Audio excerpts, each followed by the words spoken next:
Two people set off to paddle the Northwest Passage, where the ice doesn't care about your ego, the locals know better, and hypothermia is basically a daily ritual. One of them was just an adrenaline junkie who was obsessed with paddling this route. The other was a soft-spoken grandmother who just learned to kayak. What followed was absolute madness. Slush-filled oceans, dragging kayaks across sketchy sea ice for weeks, soaked and frozen, hypothermia daily, and a hint of gangrene. At one point, they both wanted to kill each other. There were grizzlies, walruses, and a man who thought it was okay to taunt a polar bear. The locals warned them not to go, but they didn't listen. This is what happens when two wildly different people face one of the harshest landscapes on Earth, and both refuse to quit. This is the true story of the most batshit Arctic expedition you've probably never heard of.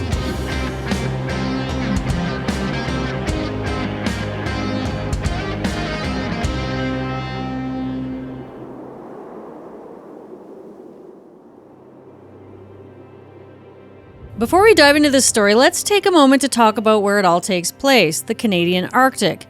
It's often described as being remote, desolate, a wasteland, but it's not empty, it's not lifeless, and it's definitely not unclaimed. This is the homeland of the Inuit, the Athabaskan, and Gwich'in people, a place where they lived, traveled, hunted, raised families, and passed down knowledge for thousands of years. The coastline we're going to be talking about today wasn't some uncharted wilderness. It's a well-known landscape to the locals. Because while these southern expeditions make headlines, there were already people navigating, walking, surviving, and thriving on that same land. But that doesn't take away from what these outsiders attempted either. What they did was grueling, bold, and very dangerous.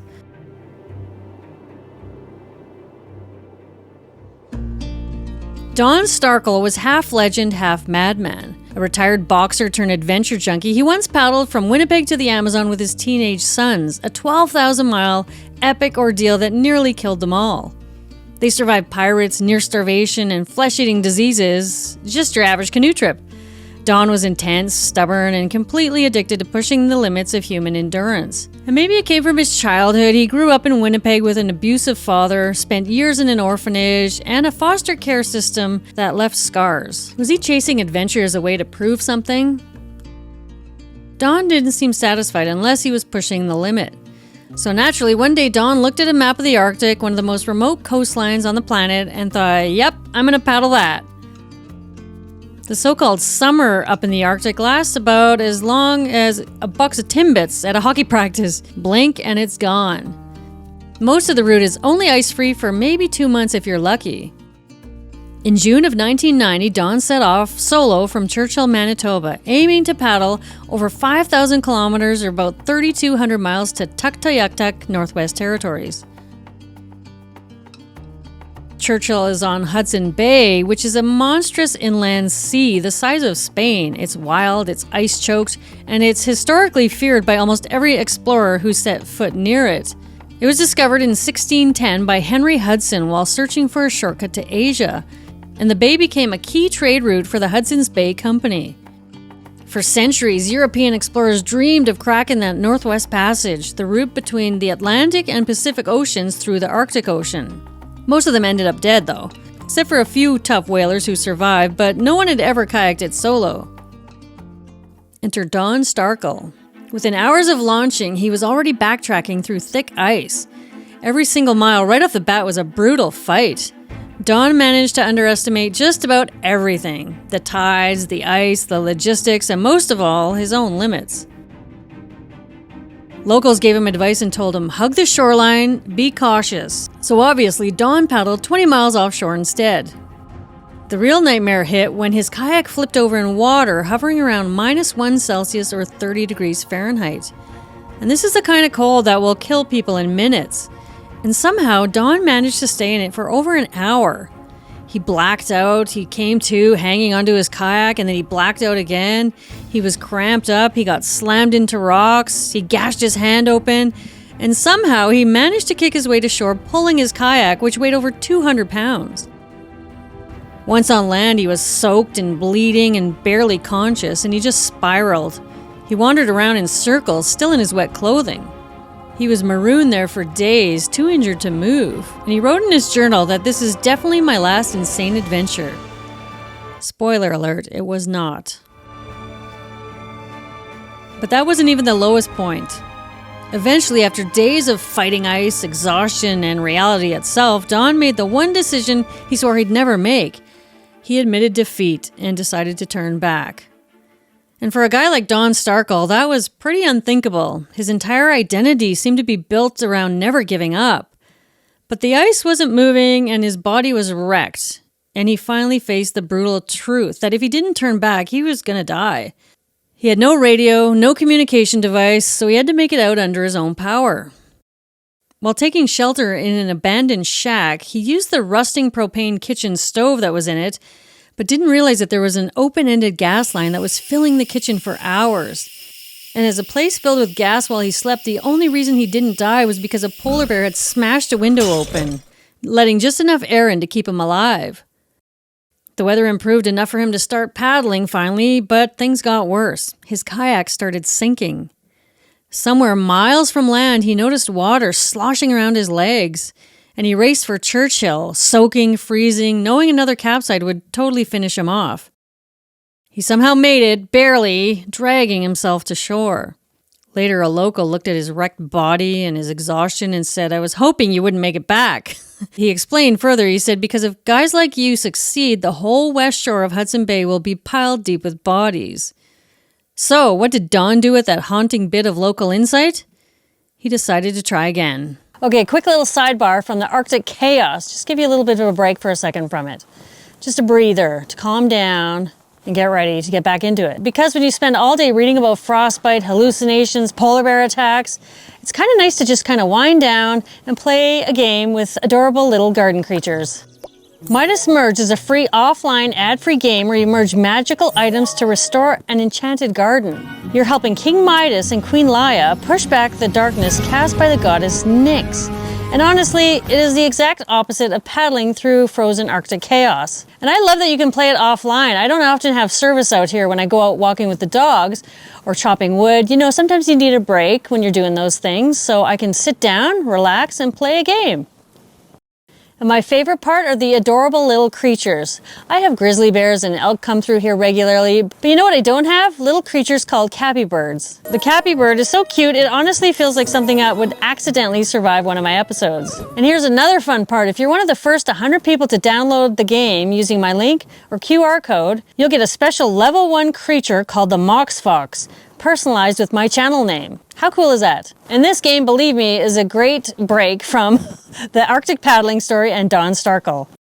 Check the link in the description for details. And now, back to some Arctic madness. After nearly dying on his solo trip, Don did what any sane person probably wouldn't do. He immediately started planning to go back. He said, "Against my better judgment, I wanted to return to the Arctic, but not alone this time." Through the paddling world, he connected with two other people, 55-year-old Fred Reffler and 45-year-old Victoria Jason. They were a pretty unlikely trio on paper, and none of them were elite athletes or hardened survivalists, but each brought something kind of unique to the table.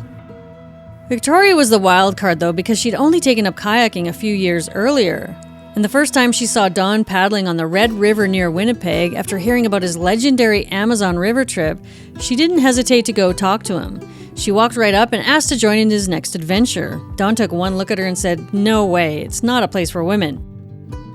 And Victoria ignored him and just kept asking, over and over, for months on end. He kept saying no until eventually no turned into a maybe. He was getting desperate because no one else in their right mind wanted to take that trip with him. And that was all she needed. She started packing right away. Victoria fell in love with the North decades before this when she lived in a shack near Churchill, and she raised her daughters there for a few years. But she hadn't been back for 25 years. After Don agreed to let her join, he still saw her as dead weight, inexperienced and soft. So he made her train hard. They logged thousands of miles together, testing gear, pushing limits, and learning to operate as a team. To Don's surprise, she actually held her own, and so did Fred. You'll see that Don and Victoria have this kind of weird relationship throughout their time together, and most of the time they didn't get along. Like, it was pretty rare if they did get along. And in those early days while they were planning the trip, Don turned to her randomly while they were looking over some maps and told her that she wasn't his type. And she wasn't interested in him anyways, and told him that. They also had two very different reasons for why they were taking on this challenge. Don wanted to conquer the Arctic. Like the old explorers, he just wanted to get there to be there and say that he did it. But Victoria had a different perspective. She wanted to connect with it because she had that connection with the North. Don, Victoria, and Fred launched in the summer of 1991 from Churchill. The goal was the same as Don's original plan, to paddle all the way to Tuck. Victoria hadn't been to Churchill in so long, but as the train rolled in and the ocean air hit her, she felt like she just left. Churchill's super remote and known as the polar bear capital of the world. In the fall, the bears wander through town until the ice freezes. And in summer, there's just a tiny, icy window to paddle through before the ocean locks up again. And day one didn't go exactly as planned. That night at camp, Victoria grabbed a bottle of what she thought was water, took a big swig, and immediately spit it out. It was actually stove fuel, not water. Dawn hadn't bothered to label the bottles. Luckily, she spit it out so fast that it didn't do any damage. And their first target was Arviat, a small settlement about 200 kilometers or 124 miles away. And Dawn thought they'd reach it in about 6 days. They came across Button Bay, where Dawn nearly died the year before, and it greeted them with these brutal headwinds and bone-chilling water. And they had no wetsuits, no dry suits, and not even a life jacket among them, which is kind of shocking. But Victoria had this reasoning. She said it would be too hot for 12 hours of paddling wearing a life jacket, and besides, they'd freeze to death before they'd ever drown. But that is not a good reason. Wear your life jackets no matter where you are. Hudson Bay's 15-foot tides dictated their paddling schedule. Dawn took charge, focused on keeping things on track, while Victoria was in charge of knowing the tides and the best times to launch and land. This had to be accurate, otherwise they could be stranded far away from shore for hours, like overnight, 12, 14 hours. Fred was pretty quiet, and his skill was that he could repair anything. He also carried the gun and was a little bit trigger happy. Early on, a massive iceberg calved near them, sending waves straight towards them, and Victoria was closest to it and got shot up into the sky, riding a wave like she was on a surfboard. Fred looked horrified at her while she just laughed as she paddled out of it. And at this point, they're only a few days in, and Dawn and Fred are already arguing. They're soaked and freezing. Dawn and Victoria were arguing over where to put the camp. By morning, Fred was so frozen he could barely move, and Victoria had to pull him over to the fire. Fred was groaning about how cold and miserable he was, and Victoria's response was, "Fred, sometimes holidays are just like that," which kills me because this is the farthest thing from a holiday for most people. Then the wind blew the ice to shore, and they were stuck on land for 16 days. During this time, they roamed around separately, and Fred shot a seal. Victoria tried not to gag while they ate it at almost every meal. And Fred ended up eating so much of the seal meat, and he ate some of the liver too, and he just got violently sick days after that.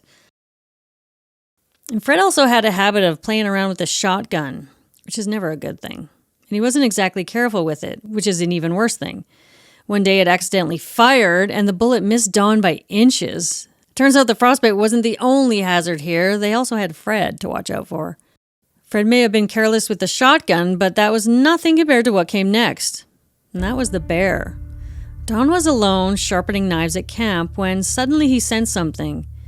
He looked behind him to see a massive 600-pound polar bear casually strolling up. Don froze. There was no gun in sight because Fred was off shooting things. Don was just freaking out. His heart was pounding, and the bear kept coming at him. Not charging, not running, but just strolling, like it owned the place, which it did. Don's brain kind of short-circuited. His instinct was just to jump up, act loud and crazy, and wave his arms and scream. And that actually stopped the bear. It just gave him a long stare, looking at him, probably wondering if Don was worth the trouble. And after a few tense moments, the bear turned around and ambled off, leaving Don standing there shaking like a leaf. Later, he told an Inuit elder about this, and he said that tactic might work 1 in 100 times. So he was lucky. A little bit of a sidebar here. I have recurring nightmares about polar bears. I have no idea why. I've never encountered one. I've never seen one in real life. But I have dreams about them chasing me down in a street where I can't get into cars because they're locked. And it's interesting that in Churchill, they don't lock any doors of any buildings or cars just for that reason. So if a polar bear is out there, people can run in and get shelter from it. Just think how many nightmares I've had while I've been writing this story. I've been talking about polar bears and reading about polar bears for weeks. Anyways, there's more nightmares to come that have been added to my list thanks to this story. So let me know if you have them now too. Okay, so back to the story. I got a little bit sidetracked talking about my nightmares. Okay, so the weather finally broke at that campsite that they were stuck on for 16 days, and they were finally able to leave. And it was about July 2nd when they hit the water again, aiming for Arviat, and they hoped to get there in about 2 days. And they were treated with a gift from the Arctic when beluga whales started gliding beneath their kayaks. Victoria was amazed. How cool would that be to see beluga whales in the wild? I'm not sure I'd want to see them below my kayak, but when there's polar bears around, chase me to see, that fear keeps coming up. I can't get rid of it. Right after that, they had 2 massive gray whales surface right beside them and spewing mist right into them. Right after that, they saw all these seals lounging on icebergs, lazy, sunbathing, and smearing everything with their poop. Victoria said it was like paddling through a toilet. Despite that overwhelming stench, it was like they were paddling through an episode of National Geographic.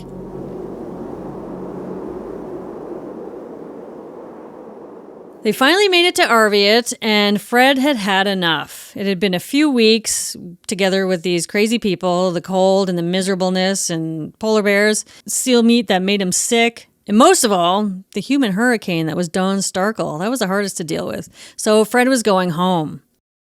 And this probably comes as no surprise to you because you've known about Don Starkle for, a few minutes now, but Don wanted to continue. He didn't want to lose a team member, but also told him that he'd carry on by himself if he had to. So Fred offered to leave him the rifle because, polar bears, but Don refused because he didn't want the extra weight. Victoria, meanwhile, was seriously debating her life's choices. Don's obsession had become exhausting. He was controlling, had tunnel vision, and was emotionally tone deaf. She wanted to leave too, but Don begged her to stay.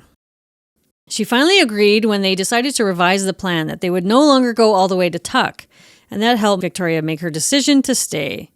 Don wouldn't be racing the clock, and maybe he'd be more pleasant to travel with. After they left Arviat, they were stranded for a couple of days at Whale Cove. Victoria stayed up all night guarding the kayaks from the incoming tide, while Don just slept in his sleeping bag like a baby. The next day they got out paddling and immediately her rudder snapped, which is kind of an important feature to have in your kayak in these crazy waves and currents to help steer. So Don came over and helped her try to fix it. And they both talk about this moment in their book, so it was quite significant. When Don was trying to fix the rudder, Victoria says that she was just asking him questions when he absolutely lost it on her and yelled at her to shut up. And that pleasant side of Don that she thought she might see did not exist. Victoria bit her tongue, and this would become the norm on this trip. Later, when Don talked about it, he said that he was just scared and that he was still haunted by nearly dying the year before. But I don't know about that. They got ready to paddle from Whale Cove to Repulse Bay.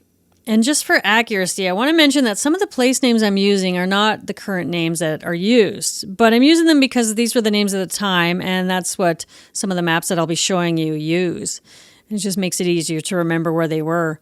So one of them is Repulse Bay, and it's now called Nawat, and this means Seagull's Resting Place. It's an Inuit hamlet that lies on the shores of Hudson Bay, and it's at the north end of Rose Welcome Sound, which is a body of water that separates Southampton Island from the mainland.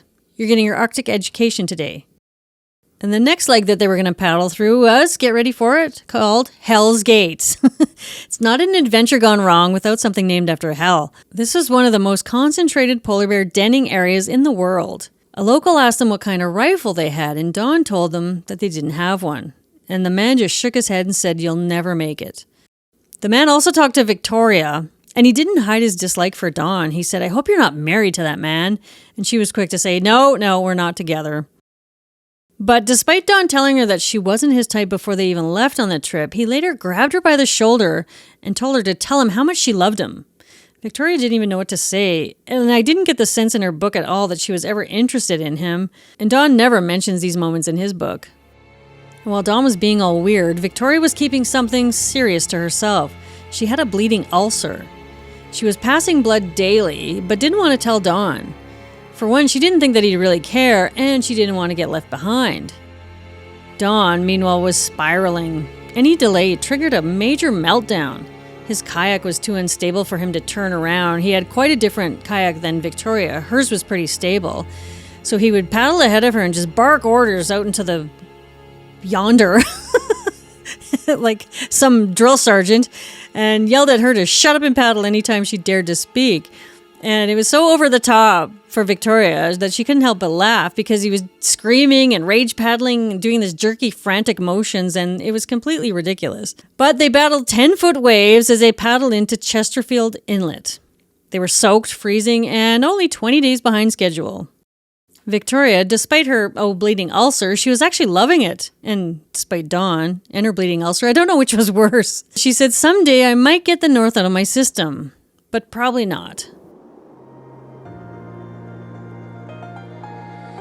Okay, let's pause for a quick polar bear PSA, because soon this is going to matter a lot. If you're ever kayaking in the Arctic, just know they can swim. And they can swim really fast, and they'll chase you. And they're way faster than you are in both water and land. And they can actually swim for days. Days, not just hours, but days at speeds of up to 9 kilometers an hour or 6 miles per hour. And if you've seen their feet, they're giant webbed paws, like they're massive. And they just swim through the water so fast using their back legs as rudders while the front paws paddle. And since they spend most of their lives on the sea ice, they're actually the only bears that are considered marine mammals. While they were out paddling, Victoria and Dawn spotted a mother and 2 cubs sprinting across the tundra, and they were gone in a flash. It was the first time Victoria saw a polar bear run, and she was floored. She was like, how could something that big move so fast? And then they saw him, a massive male polar bear lounging on the rocks. And what do you think Dawn did during this moment? Paddle away? Like most people would? No, he decided this was a perfect time for a photo op. And he wanted a shot of the bear in action, moving, doing something. It was kind of boring just sitting there laying on the rocks, so why not paddle closer and provoke it from your teeny tiny weeny kayak? So he paddled in closer to the bear and started yelling, growling actually, to get a reaction from the polar bear. Victoria couldn't believe what she was seeing. Did Don lose his mind? And she was smart. She was way the hell out there, way far back, way out in the ocean, probably halfway to Greenland. And at first, the bear didn't budge, just kind of watched him. It slowly lifted its head and locked eyes with him. And then it stood up. Not rushed, not panicked, just calm, deliberate, like it had all the time in the world. And then it started walking, straight toward Dawn. Victoria screamed at him, "You stupid ass, get the hell out of there!" But Dawn was frozen for a second, like he panicked and he couldn't believe what he'd triggered. How could you not know that was going to happen? It's a possibility, Don. Finally, he started panicking and paddling backwards, but the kayak was heavy and sluggish and he was at a standstill, so he had to get going. And the bear was still coming, now starting to pick up speed, and its big head was swinging side to side, sniffing the air, and it was closing in fast. Don was maybe 27 meters or 90 feet from the shore, and that was not far enough. Victoria was yelling at him to get going, and Don was flailing, and for a few terrifying seconds, it looked like the bear was going to close in on him and hit the water. And then suddenly, the bear stopped. It sniffed the air a few times and then turned its head and bolted up a slope and vanished. Don tried to play it cool, like, I had everything under control, no big deal, but Victoria was fuming at him and said, "At least I won't have to explain to your kids which turds are the..." Sorry, this part is so funny, it's hard to say. She said, "At least I won't have to explain to your kids which turds on the tundra are their father." And they didn't stop paddling for a long time after that. Don was actually rattled for once. And the worst part, there were many more bear encounters to come. Not long after Don's idiotic stunt, they spotted another bear, only this one wasn't lounging out in the open. It was actually hiding. It was behind a cluster of boulders, not far from them, watching. And that's when it hit Victoria. She said, "These bears aren't just wandering around, they are hunting, actively, strategically, and this one was straight up ambushing them." They veered as wide as they could and didn't stop paddling, not for a second. And then came the next Arctic surprise. The Arctic is full of surprises for these guys. It started with this weird guttural sounding roar and a foul barnyard stench. At first they thought it was just a bunch of noisy seals, but they were way noisier than any other seals they'd encountered. Victoria looked through her binoculars and spotted walrus, a whole pile of them, 11 in total, lazing around on an ice floe. Victoria, being the rational human she is, suggested they steer way clear of them. You know, not to get murdered by these monsters with tusks. And Don thought, ooh, new wildlife, and he paddled full speed ahead to the walrus like he was on a safari. He wanted another photo op, and his camera jammed just as he was about to take a photo. So what did he do? He screamed across the ocean to Victoria, who was, again, really far away, like a tiny speck in the distance, because she's smart, yelling at her to bring her camera. And she refused. She's like, no way, I'm not coming near those walrus. So Don had to turn around and paddle all the way back to her to get her camera and then race back to the walrus. And he was 20 feet away from them when he took a few pictures. And that's when one of the bulls locked eyes with him and snorted and then slipped beneath the surface. And I don't know, you know how big walruses are. They're massive. They could topple over a kayak without even trying. But even Don had survival instincts then, and he knew that this wasn't great, so he paddled away and got back to Victoria. And that's when she pointed out that there had been another walrus in the water that he didn't even see that was following him and shadowing his kayak. So he was lucky he got out of there. And just when you thought things couldn't get any more chaotic, they did. They were trying to save time, so they cut across this wide bay, because what could possibly go wrong when Don ignores the locals, tides, and using a compass? After 20 miles, Victoria noticed that something was off. The sun was in the wrong spot, and her compass was pointing south. They were supposed to be going north. She told Don that she thought they were heading south, and he disagreed, so they kept paddling. Eventually, Don realized that things were a bit odd, and maybe they weren't going the right way. Turns out they'd actually crossed Rose Welcome Sound, that huge crossing, and landed on Southampton Island. By this time, they were exhausted, confused with all this extra paddling, and now they had to backtrack and go back. They were low on food, but Dawn still wasn't 100% convinced. So they pulled out the maps, drifted side to side, when out of the corner of her eye, Victoria saw something strange in the water. Something weird floating towards them. At first, she thought it was like a piece of foam, just a puff of white drifting on the water. There was no sound or no splashes, but then it got closer and closer. And then 20 feet away, they realized that wasn't foam. That was the head of a sneaky polar bear swimming towards them. Victoria screamed and Dawn screamed, and then they paddled like their lives depended on it, because they did. And the bear started swimming after them. It was swimming through the water, snorting and splashing as it chased them down. They paddled for miles with the bear shadowing them, and every time they adjusted their course to kind of throw it off, it tracked them exactly where they were going. Finally, what felt like forever, and thanks to a lucky tailwind, the bear began to fall back. But remember, they can paddle for days, so just keep going. But they didn't. They stopped for a minute because they had to take a breather for one, but they also wanted to look at the maps to see where they were. So the water was calm and gentle, and their kayaks were just kind of bumping together. They were looking at the maps, and then again, they felt that sense of something looking at them. Just imagine that. You're feeling like you're being hunted all day. Oh man, the stress. Don froze, and he slowly turned his head, and there it was, another polar bear, floating, watching them. Don reached for a paddle, but he grabbed the same one that Victoria was holding, and they both kind of flailed in the water. He needed to grab the right paddle because paddling with hers could actually topple him over. So they both yanked at the paddles, screaming at each other and yelling, and then Don panicked and shoved her towards the bear as he shot off in the other direction. I would have tried to capsize him right there. But the bear was just watching them, didn't move at the chaos in front of him, was probably wondering what the hell was going on. Just stared at them, silently. Victoria stared back at that as she floated towards it and said, "I'll never forget the reflection of my yellow kayak in those cold, dead eyes." And the bear didn't attack, it just slipped silently beneath the water and vanished. So they paddled away like crazy, shaking, stunned, and totally freaked out. They probably aged 5 years and 5 minutes. And Don later admitted that Victoria had been right about everything. They wasted 130 kilometers or 80 miles and almost became a polar bear snack. And honestly, that's not even the worst thing that's going to happen on this trip. So that north end of Southampton Island, where they weren't supposed to be, was total bear country, serious bear country. In just a few days, Don and Victoria had spotted 13 of them. 13. Like, I don't even see that many in my nightmares, but that's a lot of bears. So naturally, at their next camp, Don decided it was the perfect time for a solo hike. They were still in that area. And remember, they had no gun. Again, what could go wrong, really? So he packed some bear spray. They did a bear spray, a couple bear bangers. He had a knife, like that's going to help you with a polar bear, and some binoculars. And he headed out for a quick walk, which turned into 2 hours of wandering alone in bear country. He was climbing up a ridge admiring trumpeter swans when he peered over the crest and spotted a mother bear and 2 full-grown cubs just on the other side. Don froze. He didn't know what to do, and then he just bolted. He couldn't help himself. He just ran away, and he said he ran over, bent at the waist, sprinting across the tundra like some kind of gremlin.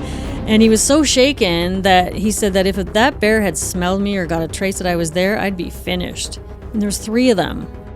Meanwhile, back at camp, Victoria was dealing with her own personal nightmare. Her bleeding ulcer had been getting worse, and now, surprise, surprise, her period had started. She had no supplies with her, had no warning that it was coming, and she had to MacGyver together a pad out of wet kelp, if you can believe it. Like, I can't even imagine. And they were still lost. They were still trying to figure out where they were, and the funniest part of this is when Don tried to blame the maps. He said, the maps are crazy. But you know what's actually crazy, Don? Cutting your maps to save weight and then trying to argue with someone who's holding the compass. And then a boat appeared, and Don asked them, where on Southampton Island are we? And the men in the boat just laughed. They said, Southampton? That's 75 miles back. You're in Repulse Bay. They had spent 60 days together, 24 hours a day. I don't know how she didn't kill him. It was a long time. By this point, their bodies were just both wrecked. Don had trouble with his heels and he would scream every time they touched anything, and Victoria's lower back was raw from the friction of her kayak seat. They both had bloodshot eyes, and then they were stuck again in windbound. This was mid-August. The Arctic summer was starting to slip away. Just before they got to Repulse Bay, though, they climbed to this top of this ridge and looked out over the bay, and despite everything that they dealt with, each other, fights, storms, meltdowns, the ice, polar bears, walruses, that view that they saw just stopped them both cold. There was turquoise water, there was rolling meadows sloping into sand, and these jagged ridges all around, and Victoria said the colors were just amazing, that it didn't even look real, and she was overcome with emotion. It made her think of all the people who lived here, the whalers and explorers who'd passed through here, some for glory, others just trying to survive. And some never made it out. But here she was, alive and enjoying this moment and standing in their footsteps. She just loved this place and the land and the people and the history. She said there was a soul to it, a soul of the north. Meanwhile, Don enjoyed the moment for like seconds, and then he saw a caribou and started chasing it. Oh, Don. And then they finally made it to Repulse Bay. Victoria was ecstatic, not just because they made it, but because she could finally get away from Don. They stood there together at the Arctic Circle, shook hands, and Don said, good paddle. It was August 14th, 1991. 2 months and 1 day since they left Churchill. Over 1,000 miles behind them, 31 days paddling, 32 days stuck on shore. Victoria called the whole trip an emotional roller coaster, which might be an understatement of the century. On the way home, Don told her he doubted her ability to finish the trip. He downplayed the danger they were in, and then the icing on the cake, he told her he had fallen in love with her because he finally respected what she accomplished. Victoria was so done with him, she didn't even care. She just wanted to go home and get away from him. After she got home, she swore she was done. No more frostbite, no more hypothermic tantrums, and definitely, absolutely no more Don Starkle. But over the winter, something dangerous started to happen. The bitterness began to fade, and the awful parts of that trip started to feel not so awful. And that's when Don called her and asked her to join him to resume the trip in 1992. He promised a better trip, a calmer pace, and a new Don. And she almost laughed in his face. But instead, she started packing. Are you all collectively yelling into the past at 1992 Victoria and saying, no, don't do it? Like me? Victoria scraped together every penny that she could, applied for 4 months off work, and committed to another leg of the journey. 640 kilometers or 400 miles from Repulse Bay to Spence Bay. And Spence Bay is now called Talioak. I think it's something like that. I spent the last 5 minutes saying it, and I cut it out. You're lucky. Thank you. You're welcome. If you're from there, let me know how badly I butchered it. And then they would go from Spence Bay to Joe Haven. But this time, they wouldn't start paddling because it was just too dang frozen. They would be hauling sleds, homemade sleds, over sea ice and land. And then when they got to Spence Bay, Dawn thought that they'd be able to paddle to Joe Haven. And that stretch was about 160 kilometers or 100 miles. Either way, it was going to be brutal. And naturally, Dawn insisted it was doable. Because, he didn't talk to any locals to ask them if it was doable, because they would have said, no, it is not. But Don's goal was to finish that trip to Tuck. He wanted to get that done, and he was in a rush now because he had that short window to get it done. And he trained really hard by dragging a kayak-loaded sled around a snowy golf course for hundreds of miles. But he was very concerned about Victoria. She hadn't trained with a sled, and he didn't think she was ready. And Don actually seemed to be coming to his senses in one aspect. He was going to be bringing a rifle, but he still refused to bring a radio, saying, "I never needed a rescue, and I don't intend to be rescued." And then Victoria told Don that she brought her own shotgun, and he lost it, saying that they couldn't afford to duplicate equipment. But Victoria didn't care. She was not about to trust Don with her life, and she definitely wasn't trusting him to be the only one with a gun. At Repulse Bay, locals gave them a lot of advice on routes, conditions, and warnings about different areas to avoid, and in Don's opinion, it was just too much advice. He'd already spent years obsessing over his plan, and the idea of changing it now was just out of the question.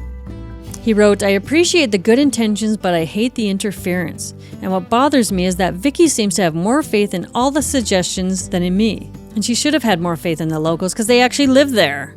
But on June 3rd, they began their trek, and the sleds were gigantic monsters. They weighed over 400 pounds each. Victoria was 50 pounds lighter than Dawn, and she was expected to haul just as much. Dawn threw on the harness, and he trudged off into the snow, and Victoria could barely move her sled. They hadn't practiced with this weight before. It took them a whole day to cover a really short distance, and it was on a snowmobile trail. And once they left the trail, it was going to be twice as hard. Dawn had this vision of hitting 10 miles a day, and that was not happening at this pace. After trying for a couple more days, they realized that hauling sleds was impossible. Should have just listened to the locals. So they actually hired 2 locals, Indigo and his 17-year-old son Gordon, to drive them to Spence Bay. They set off for the 4-day journey on snowmobiles. Don was shocked at the landscape when they stopped for the first night. He said, "Wow, it looks so smooth on the map." In reality, it was a jumble of frozen, upended pack ice and slush pits. There was meltwater pools, and Victoria said, "If we tried to walk this, we would be dead. It's ridiculous." As they bounced across the sea ice behind Indigo's snowmobile, Don proudly waved around this shiny new GPS that he had. He was really excited about it, and he said, "This machine tells me exactly where I am," to Indigo, who was an Inuit and lives on the land and knows where he is every second of the day. And he just looked at him and said, "I don't have a machine, I don't need a map, and I know exactly where I am too." On one of their lunch breaks, Victoria tried to give Indigo and his son some fruit roll-ups because they had about 2,000 of them packed, and Dawn immediately snatched them out of her hand and said that they couldn't share food. Victoria was mortified, just absolutely embarrassed. Sharing is kind of sacred in Inuit culture, and Dawn's behavior was totally unacceptable. And Indigo, he did not like Dawn at all. He got to know him over the course of that 4 days, and one night at camp, he turned to Dawn and said, "You're a lazy man," just flat out told him. Eventually, one of the snowmobiles broke down. Actually, it happened quite a few times along the way, and Indigo and Gordon would just stop, figure out what was wrong, fix it right away. No big fuss, just kind of got her done. And Dawn was really impressed, not only at their skills in being able to fix anything, but that no one raised their voice. They didn't yell at each other or argue, they just calmly fixed the repairs and got going again. Dawn just wasn't used to that. And 4 days after they left, they finally rolled into Spence Bay. They got there, not like they dreamed about doing, but they made it, thanks to Indigo and his son. Spence Bay is the most northerly community on mainland Canada. It's a small community of just 500 people, tucked away in this remote, rocky coastline. And there was no open water there, which they were expecting, and that meant there would be no kayaking out of here, only more pulling sleds. Victoria was not happy. She did not come to walk. She wanted to paddle. But they couldn't wait for open water. They had to get going. Locals wandered over to them, curious and amused, and they looked at the homemade sleds that Dawn had built, and they just killed themselves laughing. They knew they were not appropriate for Arctic conditions. The runners were too short, too narrow, and the sleds were too light. One elder shook his head and said, "You need longer runners to spread out the weight." So they ended up ditching Dawn's sleds and borrowed proper sleds from the people who made them and actually knew what they were doing. Finally, Dawn was listening to the experts. They started hauling on June 11th, and just a couple miles into it, Victoria had enough. Dawn blamed it on her conditioning. She just snapped at him and called him out for being inconsiderate and making the whole journey harder than it should have been. But she wasn't going to quit. A couple hours later, they cooled off enough to apologize, and they kind of had to get along, because out there being on speaking terms wasn't an option. Locals had warned them to wait until the snow firmed up at night to start walking, and Dawn had them going at 1 in the afternoon. Victoria tried to reason with him, saying we should be resting during the day and walking at night like people told us, but Dawn didn't listen. He wanted to complete that trip this year, so he had to keep moving. And another reason why he had to keep moving is because he had this flimsy nylon shell jacket that he actually wore on the Amazon trip, and he brought that to the Arctic, so anytime he stopped, he got really, really cold. So he'd walk ahead and then stop and rest, and Victoria would catch up to him, and he would pop up and keep going again, not giving her a break at all. He was constantly obsessed with how far they walked and never happy with their progress. And this area is filled with history. The exact area they were in was the site of where Sir John Franklin died on June 11th, 1847. It was exactly 145 years ago to the day.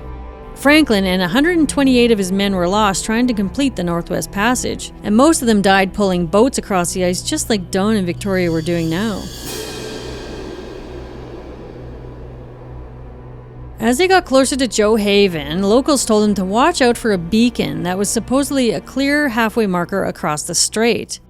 And they said it would be obvious, but Dawn and Victoria couldn't see it because the fog was too thick. And Dawn was way ahead of Victoria when he veered off course, and she knew he was veering off course. And instead of backtracking even a single mile to check for the beacon, he said, "We'll just head south instead of west," going off the snowmobile trail they were on. Victoria said that the Inuit had told them to stay on the trail, and that if anything went wrong, searchers would expect them on that trail or near it, not wandering off into oblivion. And Dawn's response was, "Don't believe everything people tell you." 2 hours later, they were in the wrong direction, snow up to their knees, and then surprised, Dawn spotted the beacon way behind them, to the northwest. So Victoria suggested, they backtrack, because what else would you do? And Dawn had a meltdown, saying, "I've never backtracked in my life, and I'm not starting now." There was these giant pressure ridges ahead of them, and Victoria looked at them thinking, he's going to get us both killed if we have to climb up and down these things. And that's when the conditions turned brutal. Victoria's sled nearly crushed her more than once as she would climb up the huge pressure ridge and then fall down the other side, and the sled would run her over and smash into her. And Dawn was nowhere in sight. He never looked back, he never checked in on her, and just kept walking. Eventually, they found their way back to the well-packed snowmobile trail. As Victoria struggled to set up camp, every part of her body ached. She was soaked in sweat, and Dawn was pacing and he was mumbling nonsense. He was turning hypothermic. And then he would dive into his sleeping bag, soaking wet socks and everything, while Victoria single-handedly secured camp, put gear in the tent, and practically collapsed face first into bed. The next morning, she looked in a mirror and nearly screamed. Her face was puffy and distorted, and she had no idea what was going on. They got to Joe Haven finally on June 20th, and she was absolutely done. Her breathing was short and painful, and her boots felt like they were 2 sizes too small. She sat down for coffee at the local store, and her hands were trembling, and she knew something was very, very wrong. She looked in the mirror again and was horrified. Her face was super swollen, her legs, her feet, everything was puffed up and tight. She was also 15 pounds heavier than when she left. She sat on the toilet and couldn't go to the bathroom, and that's when her body just stopped. The next morning, she limped into the nursing station, and the nurse didn't hesitate running tests and making calls, and they wanted to immediately medevac her to Yellowknife, but a doctor they consulted with said, "No way, it's too dangerous. That flying could actually trigger cardiac arrest." And the diagnosis was severe edema, fluid retention caused by muscle breakdown from extreme overexertion. The nurse told her that she stopped just in time. One more day and she could have done permanent damage to her heart. Within 48 hours of arriving in Joe Haven, though, Don was already gearing up to go out alone. Victoria said he actually looked scared, and he should be, because it was a daunting task ahead of him.